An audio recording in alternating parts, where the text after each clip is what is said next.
또 새 영을 너희 속에 두고 새 마음을 너희에게 주되 너희 육신에서 굳은 마음을 제거하고 부드러운 마음을 줄 것이며 또 내 영을 너희 속에 두어 너희로 내 율례를 행하게 하리니 너희가 내 율례를 지켜 행할지라. 정말 예수님을 믿으면 사람의 성품도 바뀐다, 그렇게 결론을 이미 내렸죠. 그리고 성령의 9가지 열매가 끝날 때까지 여러분 자신이 바뀌나 안 바뀌나 한번 점검해 보시라고 그랬는데, 다음번 말씀까지가 끝입니다. 이제 오늘 다음번 말씀 2번 남았는데 이제 거의 다 바뀌었죠. 네.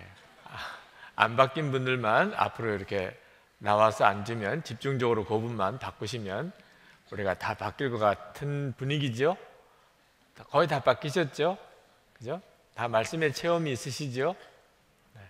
만약에 아직도 안 바뀐 분이 계시다면 오늘 또 다음 주 2번에 하나님이 역사해 주시기 바랍니다. 네. 오늘 말씀이 성령께서 우리를 바꾸시는 성품 중에 온유함에 대한 성품입니다. 온유함. 저는 저 개인적으로 굉장히 열등감이 심했던 사람입니다. 안 그런 사람이 있을까? 지금 생각해 보니까 그렇지 않은 사람이 있을까 싶어요. 다 열등감에 홍역을 앓는 모양입니다. 저도 그랬어요. 왜 나는 이 모양일까? 왜 나는 이렇게 못할까? 왜 나는 이게 모자랄까? 그런 것 때문에 굉장히 마음고생이 심했었습니다. 그런데 그때 하나님이 저에게 주셨던 말씀이 저를 굉장히 당황하게도 했고 또 저를 구원해 내기도 했습니다. 그때 하나님께서 저에게 내가 약한 게 아니고 너가 너무 강하다 하는 것이었어요. 혹시 여러분 중에도 나는 너무 약해, 너무 없어, 너무 모자라, 그렇게 생각하시는 분들은 정말 다행이에요. 왜? 하나님이 쓰시는 사람이니까. 여러분이 약한 게 사실이라면, 정말 모질하고 부족하고 능력도 없고 그런 사람이라면, 그러면 기뻐해야 할 일입니다. 고린도전서 1장 27절에서 29절까지 분명히 말씀하셨잖아요. 하나님께서 세상에 미련한 것들을 택하사 지혜 있는 자들을 부끄럽게 하려 하시고 세상에 약한 것들을 택하사 강한 것들을 부끄럽게 하려 하시며 하나님께서 세상에 천한 것들과 멸시받는 것들과 없는 것들을 택하사 있는 것들을 폐하려 하시나니 이는 아무 육체도 하나님 앞에서 자랑하지 못하게 하려 하심이라. 그러니까 오늘 여러분이 약하다, 나는 뭐가 부족하다, 나는 뭐 없다, 이렇게 생각하시는 분, 그래서 내 인생의 문제다, 정말 완전히 착각입니다. 여러분이 만약에 정말 그렇다면 기뻐하고 감사하고 하나님이 여러분을 그것 때문에 주목하신다는 것을 정말 믿으시기 바랍니다. 목사님 안 믿어져요. 정말 그게 사실일까요? 여러분들이 여러분이 약하다는 것에 대해서 착각하고 있는 것이 있습니다. 하나님은 여러분을 약하게 보시지 않고 너무 강하게 보세요. 여러분이 스스로 속고 있는 거예요. 내가 약하다, 부족하다, 모질하다 이렇게 생각하고 있는 겁니다. 하나님은 여러분을 쓰실 수 없는 이유가, 지금도 쓰시지 못하시는 이유가 여러분이 너무 강해서 그래요. 우찌무라 간조, 일본의 아주 유명한 신학자이죠. 우찌무라 간조가 그가 한 유명한 말이 있습니다. 내가 여전히 약한 것은 내가 아직 너무 강하기 때문이다 그랬어요. 우찌무라 간조의 말 그대로 우리가 지금 무능하고 내 삶에 어떤 역사도 없고 내가 정말 보잘것없이 살고 존재감도 없이 살고 내가 그렇게 사는 것은 너무 강하기 때문에 내가 약한 게 아닙니다. 저도 이렇게 여러분을 쭉 보니까 약한 사람 별로 없어요. 굉장히 강해요. 목사님 저는 정말 약한데요.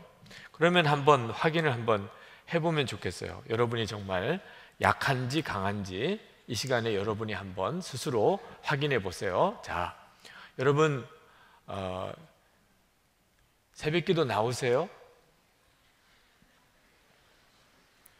한 100명 정도는 예 이렇게 하실 수 있을 것 같아요. 제가 보니까 한 100명 정도는, 여기 있는 사람 중에 한 10분의 1 정도는 예 이렇게 하실 수 있을 것 같아요. 나머지 한 1000명 가까이는 굉장히 강해요. 네. 새벽기도 나오라, 기도하라는 말 들어봤어요? 못 들어봤어요? 네, 그건 들어봤어요. 근데 기도해요? 안 해요? 안 해요. 보통 강한 게 아니에요. 자, 성경 읽어요? 성경 읽습니까? 네, 거의 뭐 일독 수준은 넘어갔지요? 네. 성경 읽으라는 말 들어봤어요?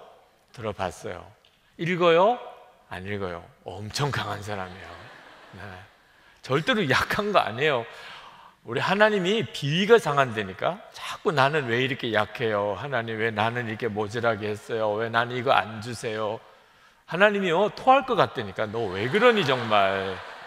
너 겸손한 거니 왜 그러니. 너 보통 강한 게 아니야. 네? 여러분 용서하라는 말 들어봤어요? 봤죠. 용서해요? 사랑하라는 말 들어봤어요? 들어봤죠. 사랑해요? 전도하라는 말 들어봤어요? 들어봤죠. 전도해요? 영성일기 쓰라는 말 들어봤어요? 들어봤죠. 아주 귀에 못이 박히도록 들었어요. 네. 써요? 엄청 강한 거예요, 여러분은. 그렇게 주님이 말씀하셔도 소음처럼 반응을 안 하는 것, 하나님에게 조음처럼 반응을 하지 않는 것, 그게 바로 강한 겁니다. 굉장히 강해요. 여러분은 언제쯤이면 주님이 말씀하시면 그 즉시로 하고, 주님이 하라 그러면 그대로 순종하고, 그렇게 할 수 있을까요? 그게 바로 온유함입니다. 그러니까 여러분은 여러분 자신에 대해서 스스로 정확하게 자기 진단을 해야 합니다. 나는 깨닫고 실제로 그렇게 살기까지 얼마나 걸리나. 주님이 나에게 뭔가 지시하시고 깨닫게 하시고 내게 어떤 행동을 요구하실 때 그걸 내가 깨달은 순간부터 실제로 그대로 사는 때까지 얼마나 많이 걸리냐는 거예요. 그런 뜻에서 보면 내가 굉장히 강하구나 하는 걸 알게 돼요. 왜 사도 바울이 이제는 내가 사는 것이 아니요 내가 그리스도와 함께 십자가에 못 박혔나니 이런 표현을 쓰고 있을까?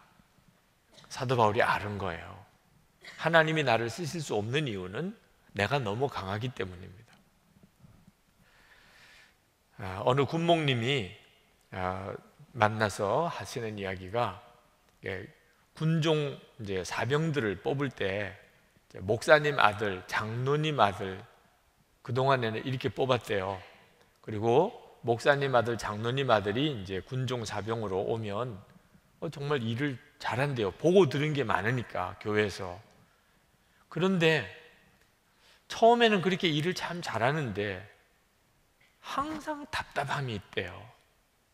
그래서 교회에서 이제 영성일기를 쓰려고 24시간 예수님을 바라보기 위해서 우리가 영성일기 쓰자. 그래서 이제 군종병들을 다 모아놓고 우리 영성일기를 쓰고 같이 좀 나누자. 한 명도 안 한대, 한 명도. 그 목사님 아들, 장로님 아들, 교회 일들 너무너무 잘 알아서 뭐 시키면 금방 알아서 잘 처리를 하는 것 같이 보이는데 막상 진짜 중요한 문제로 딱 들어가서 우리가 하나님 앞에 전심으로 주 예수님을 24시간 바라보고 살자. 거기에는 도무지 반응을 안 하는 걸 보고 깜짝 놀랐다는 거예요. 그러니까 겉으로는 믿음이 좋아 보이고 또 아주 온유해 보이는데 그 심성 속에 영적인 완고함은 대단히 강한 사람들이 있어요. 옆에 사람을 쳐다보지 마요. 이럴 때 쳐다보면 싸워요. 나 아니라니까 이러면서. 그죠? 사람이 자기도 속이고 남도 속입니다. 우리가 얼마나 완고한지 몰라요. 예수님의 말씀을 듣던 사람들, 예수님이 산상수훈을 하시면서 말씀하실 때 예수님의 말씀을 듣던 사람들은 다 온유한 사람들입니다. 주로 서민들이에요. 예수님의 말씀을 듣던 사람들이 대부분 다 그랬습니다. 이 서민들, 그때 당시에 일반적인 그런 사람들은 뭐 가진 것도 없고 또 권력도 없고 많이 배우지도 않았고 아주 이런 사람들이 순박한 사람들이죠. 뭐 싸우지도 않고 어떤 것을 얻으려고 막 싸우지도 않고 또 사람들 앞에 나서서 말 한마디라도 제대로 못하고 아주 수줍어하고, 그죠? 이런 사람들, 순박한 시골 사람 같은 느낌, 대부분 그런 사람들이에요. 예수님의 말씀을 듣던 사람들이. 그런데 이것이 성령의 열매인 온유함하고 같지 않습니다. 우리는 이 온유함이라고 하는 것이 가지고 있는 의미를 정확히 잘 알지 못해요. 우리는 온유함이라고 하는 것은 그저 착하다, 그런 개념으로만 생각합니다. 온유한 것과 착한 것과는 달라요. 환경 때문에 온유해 보이는 겁니다. 예수님 당시 때 예수님의 말씀을 듣던 많은 사람들이 그들이 처해 있는 사회적인 환경 여건 때문에 온유해 보일 뿐이지 실제로 온유한 사람은 참 드물었어요. 여러분, 군에 들어가면 이등병들이 온유할까요, 아닐까요? 굉장히 온유합니다. 이등병들. 네. 이등병 생활 하신 우리 형제들 다 그때 생각해 보세요. 네. 이등병은요 정말 시키는 대로. 그런데 이등병이니까 그런 거예요. 네. 병장 내봐요. 보통 아니에요. 네. 이등병 때 시달림을 많이 받았던 병장일수록 더 독하다 그래요. 네. 자기가 그렇게 서름을 받아놓고도. 여러분, 호랑이 새끼 이뻐요, 안 이뻐요? 사자 새끼 이뻐요, 안 이뻐요? 네, 이뻐요. 네, 새끼들은 다 이뻐요. 근데 조금만 크면요 무서워요. 제가 아프리카 갔을 때 그때 사자 동물원에 갔었어요. 사자 새끼들만 이렇게 놓은. 사자 새끼들이 우리 바깥에서 보던 거하고 새끼인데 우리 안에 들어가서 보는 거하고 달라요. 지난번에 송솔나무 집사님 저희 교회 새벽 집회 때도 오셨었는데 그때 그 송솔나무 집사님이 같이 갔었어요. 근데 사자 새끼한테 물려가지고 어깨가 얼마나 기겁을 하는지 옆에서 보기에는 별거 아닌 것 같은데 그 사자 새끼 손을 보니까 제 손 한 2배만 하더라고요. 사자 새끼 손이. 이거 가지고서 장난치는 거예요. 근데 휘청거리는 것 같네. 옆에 가까이 가기가 겁이 나요. 근데 그 송솔나무 집사님이 이렇게 웅크리고 등을 보이고 이렇게 웅크린 것 때문에 동물들은 그때가 아주 위험한 상황이죠. 그 동물에게 등을 보이고 웅크리는 거. 그 사자가 새끼가 그냥 그 송솔나무 집사님 어깨를 덮치고 어깨를 깨물었는데 저는 뭐 물리지 않아서 모르겠지만 얼마나 놀래고 아파하는지. 새끼니까 귀여워 보일 뿐이죠. 새끼도 가까이서 가서 보면 보통 겁이 나는 게 아니에요. 맹수들은. 우리도 어리니까 그런 거예요. 저는 여러분들이 무서워요. 네. 여러분들도 다 초등학교 이전에 유아 유치부 단계 때가 있었겠죠? 네. 그때는 여러분들 다 얼마나 귀여웠어요. 네. 지금 사진을 한번 보세요. 여러분 자신이. 모르겠으면 오늘 집에 가서 거울을 한번 보세요. 제 느낌이 어떤 느낌인지 알 겁니다. 네. 무서워요, 다. 우리가 이렇게 컸다는 것이. 직장에서 사람들에게 굉장히 온유한 사람이 있습니다. 집에 들어오면 가족들에게는 굉장히 딱딱하게 그리고 냉정하게 아무것도 안 하고 가족을 안 도와주는 사람이 있습니다. 애인한테는 너무너무 잘하는 사람이 있어요. 부모한테는 틱틱거리는 사람. 속으면 안 됩니다. 네, 데이트할 때 잘해주는 것만 가지고 그 사람이 진짜인 줄 알면 안 돼요. 네. 가족들에게도 잘하는지 부모님에게도 잘하는지를 봐야 됩니다. 이 천성적인 온유함과 이 거듭난 성령의 열매로 온유하게 된 것과 다릅니다. 그래서 여러분이 사람을 사귈 때 그저 성품이 온유한 것에 속으면 안 됩니다. 성품이 온유한 것 가지고는 진정한 의미에서 하나님이 쓰시는 사람이 아닙니다. 착한 사람이 있죠. 네. 화 잘 안 내고 다른 사람에게 싫은 말 안 하고 누가 시키면 잘 따라주고 이런 사람, 착한 사람이죠. 근데 그 착한 사람이 이런 사람하고 결혼하면 내 결혼 생활에 큰 문제가 없겠구나. 그래가지고 평생 속 터지는 사람 많아요. 착한 것 가지고는 진정한 의미에서 하나님이 쓰시는 사람이 아닙니다. 여러분, 진돗개는요 주인에게 철저히 복종합니다. 근데 주인 앞에서는 한없이 따뜻하고 부드러워요. 근데 낯선 사람에게는 얼마나 무서운지 모릅니다. 진돗개는 자기가 가지고 있는 성품, 성질 자체가 굉장히 강한 개죠. 근데 주인에게는 철저히 복종합니다. 이렇게 된 걸 온유하게 됐다고 말합니다. 주인이 시키는 대로. 표현하기가 좀 그렇지만 똥개는 전혀 그렇지가 않죠. 네. 모두에게 부드러워요. 네. 모두에게. 주인이 좀 지질하고 이렇게 할만한데도 계속 도둑한테도 부드러워요. 네. 꼬리치고 너무 반갑다고 그래서 길 열어주고 안내하고 이렇게 속 터지죠 정말. 그죠?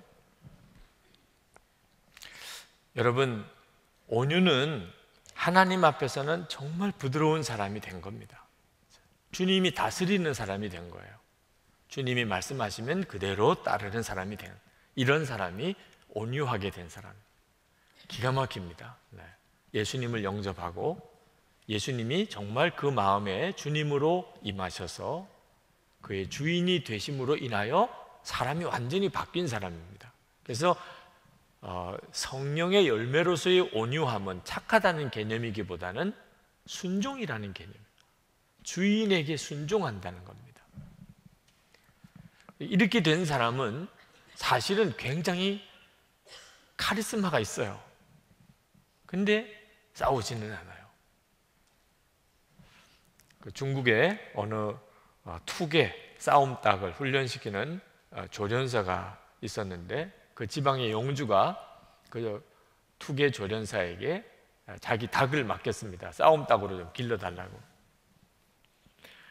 굉장히 닭은 이제 싸움닭이 될 만큼 그런 모습을 가지고는 있는데 전혀 싸우려고 하지 않고 겁을 많이 내는 걸 영주가 굉장히 안타깝게 생각하고 이제 훈련을 한번 좀 시켜달라고 부탁을 한 거죠.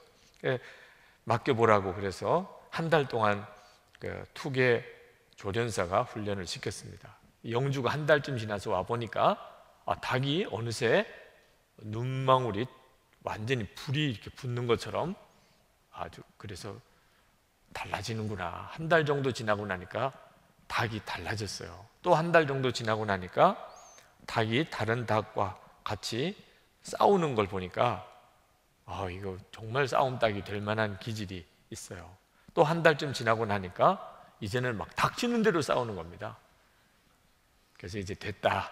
이 정도면 이제 싸움닭 할만 하겠다. 그래서 데려가려고 그랬더니 조련사가 아직 멀었습니다. 아니 이렇게 잘 싸우면 됐지 뭐가 멀었냐. 아닙니다. 싸움닭이 되려면 아직 멀었습니다. 한 달 정도는 더 맡겨주셔야 됩니다. 그래서 참 이해가 잘 안 된다고 생각하면서 한 달을 더 맡겼는데 한 달쯤 지나서 가봤어요.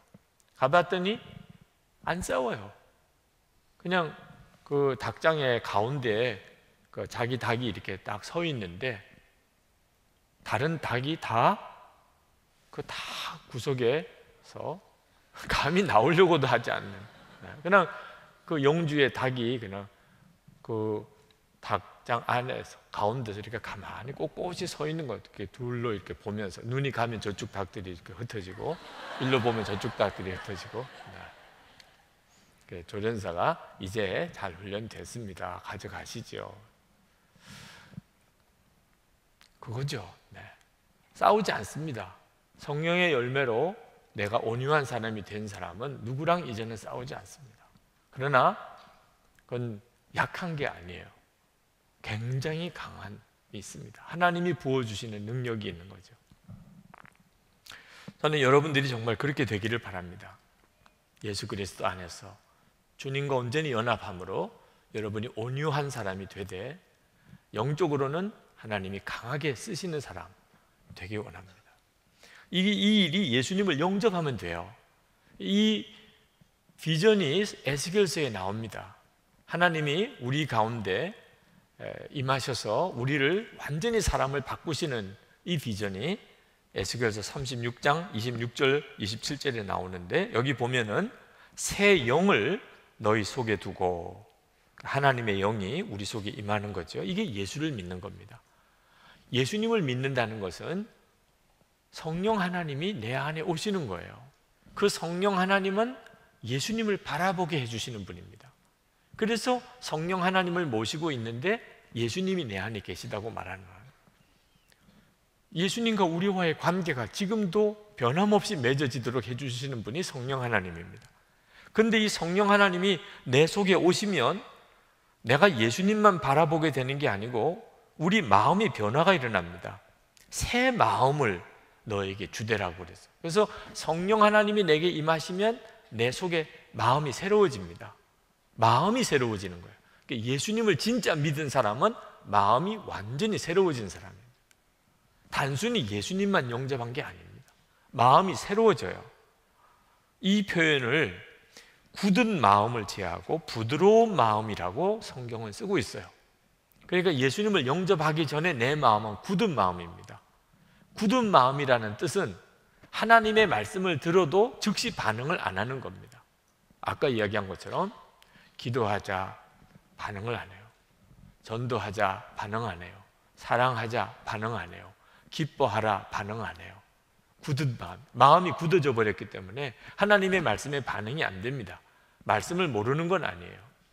그런데 이제 성령 하나님이 내 안에 임하시게 되면 그 마음이 뒤집어집니다. 그래서 부드러운 마음이 돼요. 부드러운 마음은 반응하게 됩니다. 말씀에. 그래서 마음이 바뀌었다는 뜻은 목적이 있습니다. 27절에 보면 내 영을 너희 속에 두어 너희로 내 율례를 행하게 하리니 너희가 내 규례를 지켜 행할지라. 그러니까 우리 안에 성령님이 오시는 궁극적인 이유는 주님이 말씀하시는 대로 살게 하려고 하시는 겁니다. 그게 온유함입니다. 주님이 내게 뭐라고 지시하시면 그대로 사는 거예요. 주님이 내게 이렇게 하라 그럼 하고, 하지 말라 그럼 하지 않고, 심지어 마음 감정까지도 바꾸시는 거예요. 기뻐하라, 감사하라, 용서하라. 주님이 내게 말씀하시는 대로, 내 안에서 역사하시는 대로 내가 온전히 반응하게 되는, 하여튼 주님께 철저하게 반응하게 되는 상태를 온유함이라고 합니다. 사람이 성품이 착한 거하고 다른 거예요. 겉으로 보기에는 비슷해 보입니다. 싸우지 않고, 그리고 나대지 않고, 누가 시키는 대로 잘하고, 이렇게 보이는 모습이 얼핏 보면 온유한 것과 비슷해 보이지만 달라요. 성령의 열매인 온유함은 주님과의 관계를 말하는 겁니다. 주님이 나에게 실제세요. 그리고 주님은 나에게 구체적으로 지시하시고 그 지시하심에 내가 온전히 따르는 겁니다.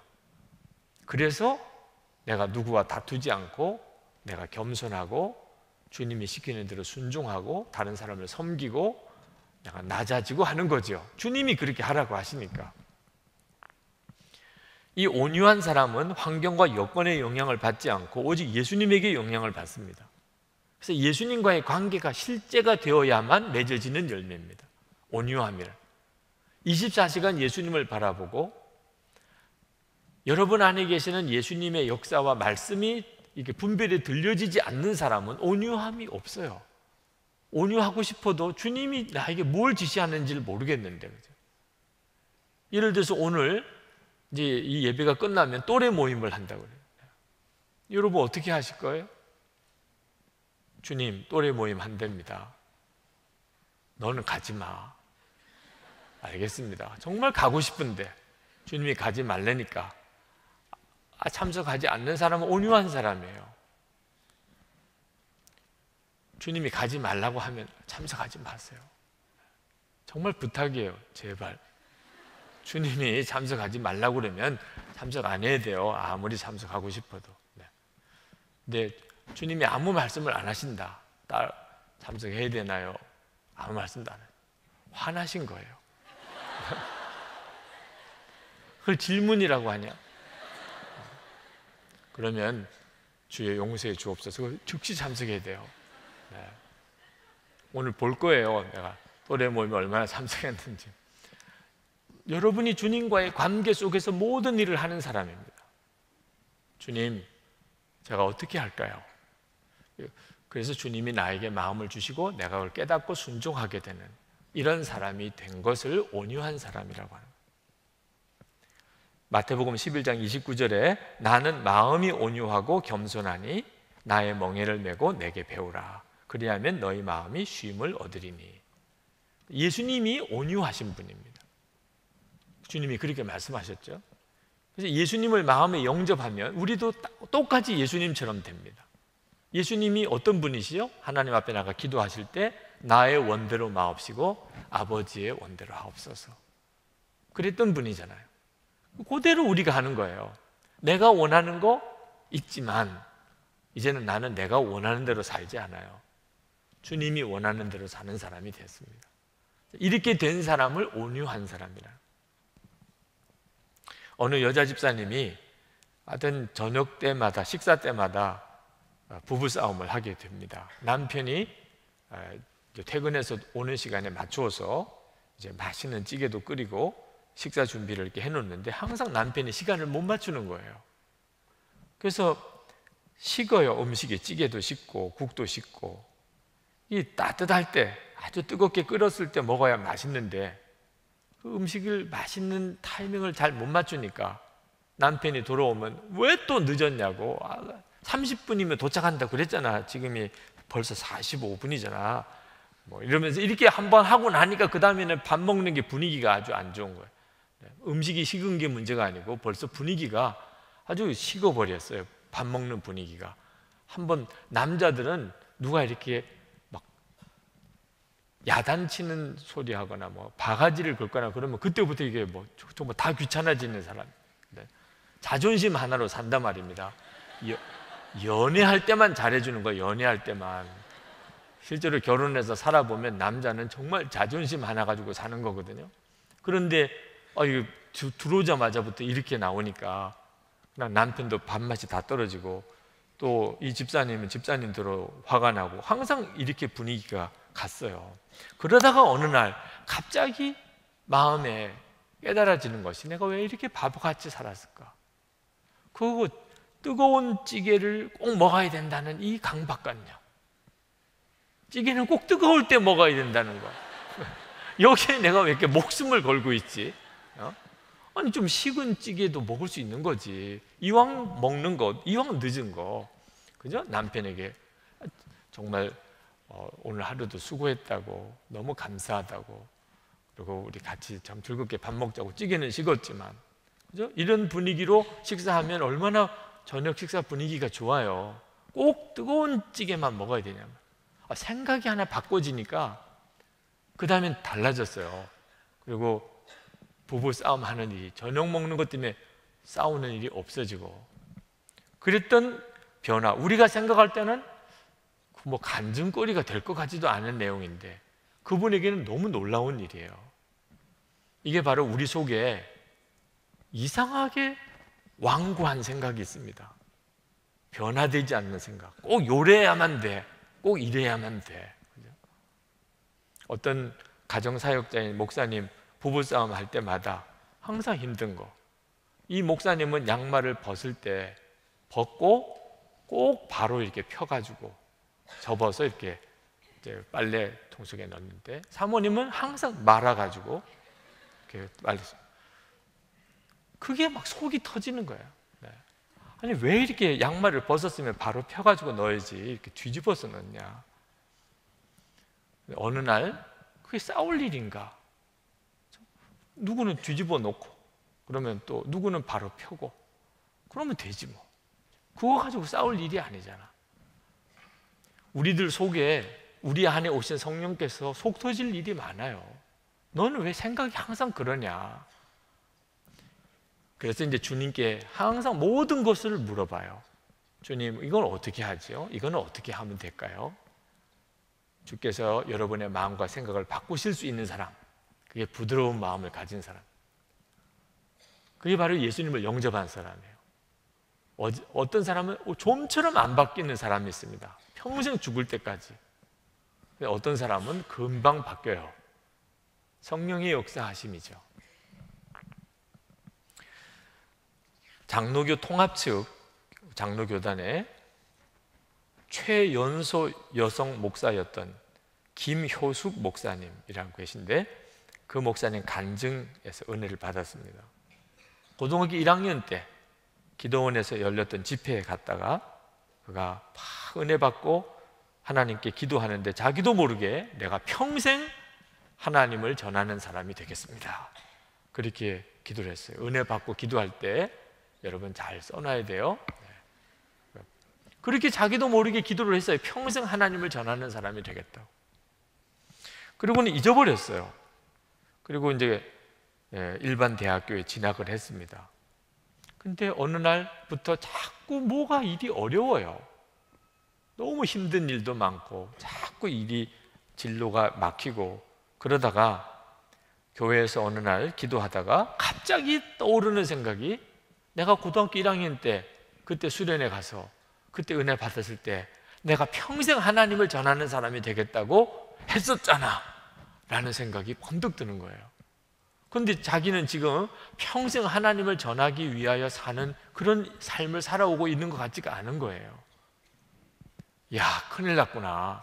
내가 그때 하나님께 그렇게 기도하고 그리고는 내가 그걸 지키지 않아서 내가 이렇게 어려운 건가. 그래서 다시 그 기도원을 다시 갔어요. 취소하려고, 하나님께 서약한 거 취소하려고. 그리고는 기도원에 막 은혜 받고 기도하던 그 자리로 올라갔습니다. 근데 그날따라 막 비가 얼마나 쏟아졌는지, 와, 근데 이걸 뭐 서원한 짐을 거기서 하나님 앞에서 이제 계약 해지를 해야 되는데 이거 뭐 그 자리에 가서 해야 된다고 생각하고, 비는 내리고 천둥 번개는 치는데 그냥 그 자리에 가서, 그리고는 정말 철철 비를 맞으면서 하나님께 손을 들고 기도했어요. 하나님, 그때는 진짜 철이 없었어요. 고등학교 1학년이 뭘 알겠어요. 그때 또 은혜는 또 크게 받아가지고 제정신이 아니었어요. 그래서 나도 모르게 했던 기도예요. 하나님을 전하며 평생 살겠다. 하나님도 이해하시잖아요. 이제는 제가 좀 알고 세상을 보고 나니까 그건 내 길이 아니라는 걸 깨달았어요. 그러니 하나님, 못 들은 것으로 해주세요. 이걸로 이제 취소해 주세요. 네. 그렇게 정말 간절하게 하나님 앞에 기도를 하는데, 그렇게 기도하다가 얼마 뒤에 비가 그치면서 하늘이 이렇게 맑게 개는데 환상이 보이더래요. 환상이 하늘에. 무슨 환상이 보이는가? 내가 너를 이렇게 만들었다 하는 주님의 마음과 함께 국자가 여러분 식사할 때 찌개 떠먹고 국 떠먹는 국자가 이렇게 쫙 보이더래요. 진짜 기분이 찜찜하게 내려왔대요. 네. 하나님이 나를 쓰시려면 정말 무슨 그릇으로 쓰신다면 뭐 정말 금그릇, 은그릇, 크리스탈 그릇 뭐 이렇게 뭐 수박 화채라도 할 수 있는 그런 이쁜 그릇들도 많은데 하필이면 국자야? 하나님이 나를 그럼 국자로 쓰신다는 거야? 생각해 보니까 뭐 좋을 것 같지가 않아요, 국자가. 그리고 이제 자기 선배, 교회 다니는 선배 언니를 만나서 너무 답답하니까 뭐 하나님 앞에서 해결받은 것 같지도 않고, 하나님이 갑자기 이렇게 뭔가 환상 중에 보여주셨는데 더 답답해서, 그래서 그 이야기를 이제 했어요. 언니, 사실 이러이러해서 내가 요즘 너무 힘들어가지고 그 서원했던 기도원까지 가서 비 맞으면서 기도하는데 하나님이 갑자기 나에게 환상을 보여주시는 거 있잖아. 근데 그 환상이 국자야. 글쎄, 국자. 왜 하나님이 나를 국자로 쓰신다는 거지? 그랬더니 그 선배 언니가 기도 많이 하는 언니였던 것 같아요. 이야기하기를 하나님이 너를 쓰시겠다는 거구나. 언니, 그게 왜 그래? 하나님이 나를 쓰시겠다는 거야, 그게? 그래, 그렇잖아. 생각해봐. 국자는 절대로 혼자서는 설 수도 없는 그릇이야. 국자는 항상 누군가가 집어가지고 쓰는 거지. 다른 그릇은 그냥 갖다 놓기만 해도 되는데 국자는 꼭 주인이 이렇게 들고 써야만 되는 그런 도구잖아. 그러니 하나님이 너에게 내가 너를 붙잡아 쓰겠다. 내가 너를 붙잡아 쓰는 도구로 너를 사용하겠다. 그렇게 말씀하신 것 같아. 그러니 너 하나님 앞에 알겠습니다. 저를 그렇게 써주세요. 이건 축복이다. 그렇게 언니가 이야기를 해요. 그래서 그날 하나님이 나를 쓰시려고 하는 거구나. 하나님의 손에 나를 사로잡아서 쓰시는 그 약속을 내게 주셨구나. 그래서 그가 이제 신학교를 가게 됩니다. 하나님이 나를 쓰시려고 한다는 것을 알고 그게 얼마나 놀라운 것까에 대해서도 마음이 이제 열려서 그가 신학교를 가고 그리고 이제 통합적 장로교의 최연소 여자 목사님이 되신 분입니다. 여러분, 그게 바로 온유함이에요. 하나님에게 사로잡혀져 있는 사람. 자, 지금도 여러분은 하나님에게 사로잡혀져 있나요? 주님이 여러분을 이렇게 붙잡고 쓰시는 사람. 주님이 원하는 대로 이렇게 쓰시는 사람. 주님을 믿기는 하지만 그러나 내가 주님께 붙잡혀졌다고는 말하기 어려운 사람. 이런 분들은 연단이 있을 겁니다. 틀림없이. 그 힘들다는 거죠. 여러분의 삶이. 나는 왜 이렇게 힘들까? 하나님 왜 나는 이렇게 힘들어야 되죠? 가정도 그렇고 직장도 그렇고 나는 왜 이렇게 힘들어야 돼요? 교회 와도 그러네. 선한 목적교회로 옮겨왔는데 여기는 더하네. 왜 그렇죠? 여러분이 자꾸 주님께 붙잡혀지기를 싫어하니까. 여러분이 언제 이 연단이 끝나지요? 여러분이 주여 제가 주께 순종하겠습니다. 주님이 하라는 대로 하겠습니다. 여러분이 부드러운 마음으로 주님께 반응하게 될 때 더 이상 이제 연단은 없어요. 그게 성령의 열매의 매우 중요한 포인트예요. 저는 어려서부터 성품이 착하고 순하다는 말을 많이 들었어요. 잘 믿어지지 않으시겠지만 굉장히 순하다고 하는 말을 들었는데 그래서 저는 그게 온유함인 줄 알았어요. 근데 나이가 들면서 제가 성품이 순한 점이 있기는 하지만 온유한 사람이 아니라는 것을 스스로 깨달았어요. 왜? 주님도 통제가 안 되는 제 마음, 행동이 많으니까. 주님도 통제하기가 어려워. 제가 하고 싶은 대로. 그게 저 자신의 모습인 것을 너무 많이 보았으니까. 온유함이라고 하는 것은 순한 게 아닙니다. 철저하게 길들여지는 거예요. 주님에게. 주님이 하라는 대로 할 수 있는 사람입니다. 주님이 말씀하시면 예 할 수 있는 사람. 그리고 즉시 행동으로 움직이는 사람입니다. 내가 주님을 깊이 알면 그렇게 바뀌게 돼요. 여러분에게 24시간 예수님을 바라보시라고. 그건 여러분에게 있어서는 어려운 일 아니죠? 24시간 주님을 바라본다는 것 자체가 뭐가 어려워요? 물론 처음부터는 잘 안 되는 거는 여러분 잘못 아니죠? 잘 안 되는 거는 문제가 안 돼요. 여러분이 중단하는 게 문제지. 여러분이 영적일기를 쓰면서 주님을 얼마나 바라보았는지를 꾸준히 여러분 자신을 체크해 가는 겁니다. 이제 With Jesus Day 때 또 잠깐 나누겠지만 목사님 일기를 나누다니요. 저는 못해요. 일기를 나누는 게 아닙니다. 나는 오늘 누구를 좋아했었는데 걔는 나를 안 좋아하나 보다. 난 딴 사람을 좋아할까 봐. 이런 식의 내용을 써놓고서 그걸 공개해야 되냐 말아야 되냐, 그건 공개하면 안 되죠. 그죠?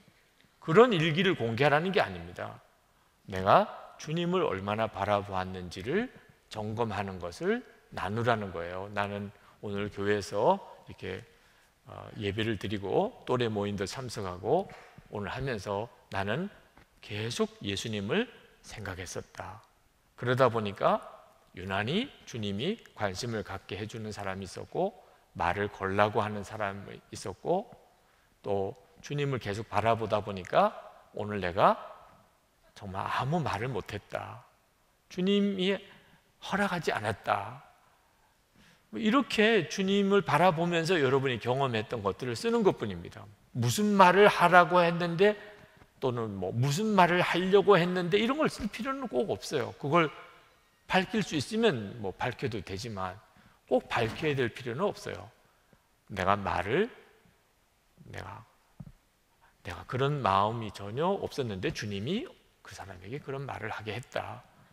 또는 어떤 말을 하고 싶었는데 주님이 하지 못하게 했다고 해도 되죠. 여러분 자신이 주님을 바라보는 점검이었을 뿐이니까. 그리고 그것을 서로 나누라는 거예요. 아, 너는 오늘 또래 모임 할 때 예수님 생각을 했었구나. 야, 대단하다. 나는 집에 갈 때 생각나더라. 너 정말 대단하다. 이게 댓글이죠. 그죠? 댓글. 그렇게 영성일기를 쓰면서 주님을 바라보는 훈련을 여러분 계속 해보세요. 그 다음 어떤 일이 벌어지는 줄 아세요? 주님으로부터 다스려지기 시작합니다. 말, 행동 다 다스려지기 시작해요. 왜? 내 마음이 이제 부드러워졌으니까, 주님을 바라보면서. 그래서 사람이 바뀌는 거예요. 그래서 그렇게 얼마를 지나고 나면 그 다음에 이제 엄마가 방에 오시게 됩니다. 네. 너 왜 그러냐? 네. 전에처럼 해라. 이렇게 걱정스러워서. 왜? 너무 빨리 바뀌면 사람이 죽을 때가 됐다는 걱정이 있잖아요. 그럴 정도로 주변 사람이 압니다. 내가 달라졌다는 걸. 온유하게 된 거죠. 어떤 성도가 직장에 다니는데 상무님이 회식 자리에서 술잔을 이렇게 쭉 돌리는데 거절을 했어요. 저는 예수 믿기 때문에 술을 못 마십니다. 그랬더니 그 중간 간부 되는 사람이 뺨을 때렸어요. 상무는 기분만 나쁜 이제 기색이고, 항상 그럴 때 이제 중간에서 그런 걸 나서는 사람이 있죠. 상무님이 주는 잔을 안 받는다고 막 뺨을 때린 사람이 있었어요. 그날 집에 돌아오면서 사표 써야 되겠다, 그런 마음을 가지고 그 다음날 출근을 안 하고 기도원에 들어갔습니다. 사표 씁니다. 주님도 이해하시죠? 주님도 책임이 있습니다. 그렇죠? 내가 예수 믿기 때문에 술 안 마시고, 그래서 이게 뺨 맞고 이렇게 내가 어떻게 직장생활 하느냐. 근데 주님이 말씀하시는 말씀에 이분이 꺾어졌어요. 나는 십자가에 달리기까지 했는데 직장 보고만 하겠다는 너는 뺨 한 대 맞고 그러냐. 통곡을 했어요. 기도굴 속에 들어가서 기도하는데, 나는 십자가에 달려서 죽기까지 했는데 너 직장 보고만 하겠다고 그래놓고 뺨 한 대 맞고 사표 쓰고 나와?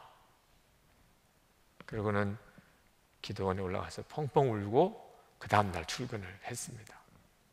이거 온유한 사람이죠. 주님이 그 일을 다스릴 수 있는 사람이에요.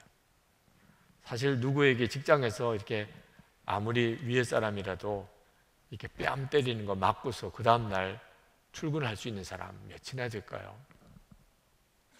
우리가 온유하지 않으면 주님은 우리를 통해서 역사할 수가 없습니다. 여러분은 얼마나 온유해졌나를 한번 점검해 보세요. 나는 얼마나 온유해졌나.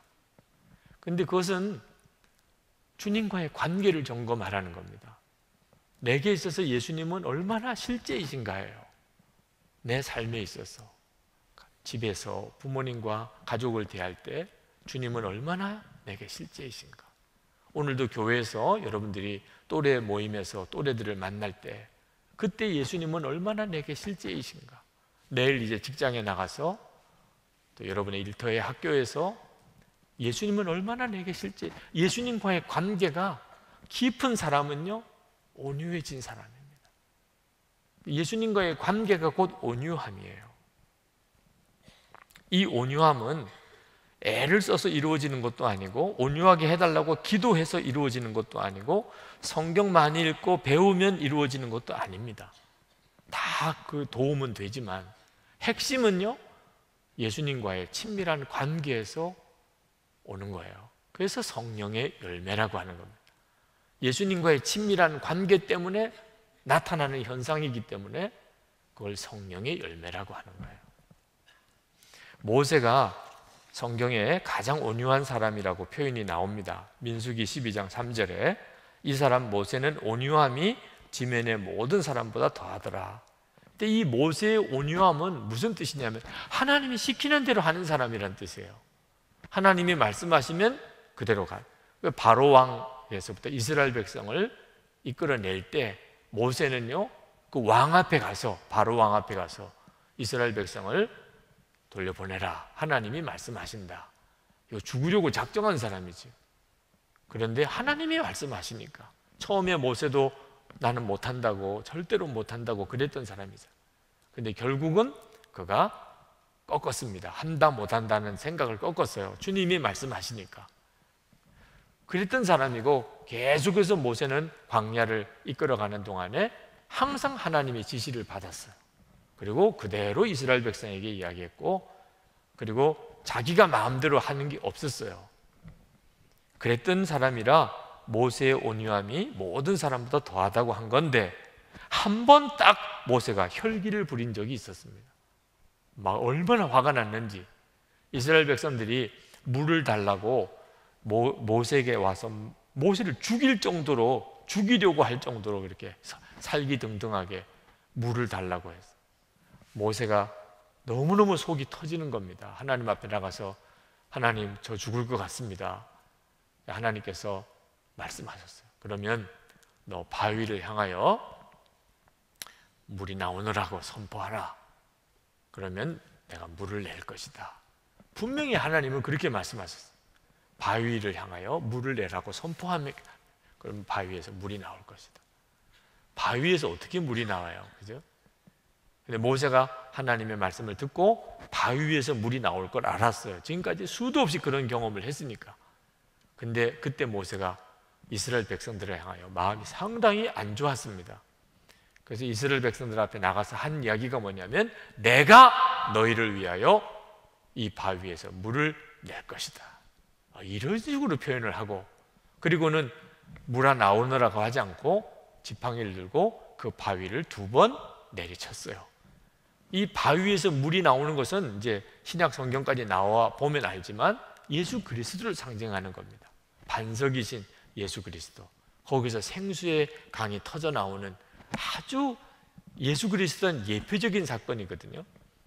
하나님이 하신 일은 아무거나 즉흥적으로 하시는 일이 없습니다. 근데 이 모세가 그만 자기 혈기 때문에 그 바위를 지팡이로 2번씩이나 내리치고 물은 나왔습니다. 그때 하나님이 모세를 너는 가나안 땅 들어가면 안 돼. 너는 여기서 광야에서 너는 죽는 거야. 그 한 번 혈기 부린 것 가지고 모세는 가나안 땅을 보기만 하지 들어가 보지 못하고 죽습니다. 왜 그랬나? 이 온유함이 안 되면 큰 사고를 치게 됩니다. 모세가 광야에서 죽으니까 다행이지 가나안 땅까지 들어갔다면 여호수아는 아마 제대로 지도력을 발휘 못했을 거고 모세는 우상 숭배의 대상이 됐을 거예요. 모세의 시체는 마귀가 아주 무섭게 이스라엘 백성들을 우상 숭배거리로 만들었을 겁니다. 근데 하나님이 모세가 워낙 대단한 사람이니까 끝까지 온유한 사람이었으면 모르겠는데 모세도 혈기가 있는 사람이라 광야에서 처리해 버리셨어요. 여러분, 온유함은 여러분이 앞으로 하나님 앞에 쓰임 받는 일에 대단히 중요합니다. 그 온유하지 못하기 때문에 마음대로 하고 그 혈기, 여러분의 속에서 불끈불끈 일어나는 여러분의 정욕 때문에 결국은 하나님의 촛대가 옮겨지는 거예요. 그러니 바보 같은 거죠. 여러분이 진정으로 여러분 자신을 사랑한다면, 그렇다면 예수님과의 관계를 친밀하게 하는 일에 있어서 여러분이 더욱 힘써야 합니다. 지금 여러분의 처지와 형편에 대해서 너무 빨리 판단하지 말고 예수님과 여러분 사이의 관계가 친밀해서 주님이 말씀하시면 내가 순종하고, 지금은 그게 힘들게 느껴질지 몰라요. 여러분 이렇게 새벽 기도에 도전을 할 때 여러분들에게 여러 가지로 힘들 수도 있어요. 정 어려우면 가까운 교회라도 가서 중보의 기도를 시작을 꼭 하세요. 여러분 때에 하나님이 기도를 시키시는 것은 다 뜻이 있고, 지금 여러분들은 어떻게 새벽에 일어나서 기도해 하지만 저만 해도, 그리고 저희보다 믿음의 선배들은 기도 엄청나게 했어요. 제가 신학교 다닐 때, 그리고 그 전에 보면은 기본이 비닐 가지고 산기도 올라가는, 밤에 산에 올라가서, 그리고는 좀 움푹한 곳에, 그리고는 비닐 뒤집어 쓰고, 그냥 교회에서 철야도 아니고 산에 올라가서 산기도 하고 내려오고, 12시 지나서까지 기도하고 내려오고. 우리보다 믿음의 선배, 여러분보다 믿음의 선배 세대들 기도 엄청나게 했어요. 그리고 한국 교회가 그나마 이만큼 온 겁니다. 이제는 여러분들로 인하여 한국 교회의 미래가 결정이 되는데, 가장 염려스러운 것은 기도가 형편없이 작다는 거예요. 그래서 우리 목사님들하고 6시 새벽 기도에 대해서 의논할 때 기도 시간을 조금 충분히 드립시다. 청년들에게도 기도를 좀 충분히 할 시간을 좀 줍시다. 그래서 그렇게 의논을 했어요. 그래서 우리 젊은이들이 좀 힘들긴 하겠지만 기도를 좀 충분히 할 수 있는 10분을 주기로 했어요. 거의 기절할 수준이죠. 어떻게 10분씩 기도해? 이게 참 안타까운 거예요. 기도 시간을 충분히 주는 게 10분 정도면, 그러면 우리의 믿음의 선배들이 철야를 했다는 건 어떻게 하나? 여러분 기도의 역량을 키워가야 합니다. 그렇죠? 본교의 새벽 기도에도 말씀 기도, 요즘 말씀 기도 때문에 페이스북에 막 논쟁이 붙었다고 하는 이야기를 들었어요. 5분 설교를 해야 되냐 말아야 되냐 하는 것들. 본질은 그게 아니고, 설교를 5분 해야 되냐 10분 해야 되냐 30분 해야 되냐가 아니고, 새벽에는 기도를 많이 하잖아요. 기도를. 우리가 기도의 역량이 너무 약하니까. 여러분을 이렇게 하나님이 다루실 때 여러분의 형편과 여건이 좀 힘들고 어려운 상황에서 여러분에게 하나님이 어떤 명령을 내리시는 일을 이상하게 생각하지 마세요. 꼭 모든 것이 다 편안하고 할 수 있는 것만 가지고는 순종이 무슨 의미가 있어요? 주님이 나에게 이것을 원하시는구나. 자, 온유함으로 반응하시기를 축복합니다. 이번 한 주간 동안 한번 그것을 초점으로 두고 한번 관심 있게 보세요. 주님이 나에게 뭐라고 말씀하시나. 그리고 여러분은 즉각 순종함으로 여러분 자신이 이제 주님께 부드러운 마음을 가지고 있다는 것을 주님께 보여드리세요. 그리고 주님은 어떤 일을 하시는지를 여러분들도 한번 보시기를 바랍니다. 오늘 이제 성찬을 하겠는데, 이 성찬은 예수님과 우리 사이에 온전한 연합을 말합니다. 여러분 중에 아직도 예수님을 영접하지 않은 사람이라면 성찬을 받지 마십시오. 그러나 여러분이 정말 예수님을 마음에 영접했던 사람, 또는 정말 영접하기를 원하는 사람이라면 성찬을 받으십시오. 그리고 그 예수님을 바라보십시오. 예수님께서 여러분의 삶에 구체적으로 함께 하시고 역사하신다는 걸 믿으십시오. 주님이 이끄심을 받으시기 바랍니다. 조급한 마음 다 내려놓으세요. 여러분이 늦은 사람 한 사람도 없습니다. 이제부터 주님과 동행하는 것에 대해서 훈련만 되기 시작하면 주님은 여러분을 너무나도 놀랍게 쓰시게 됩니다. 거기에만 오직 초점을 맞추시기 바랍니다. 이제 우리 기도하고 성찬을 받겠습니다. 우리 다 같이 통성으로 기도하겠습니다.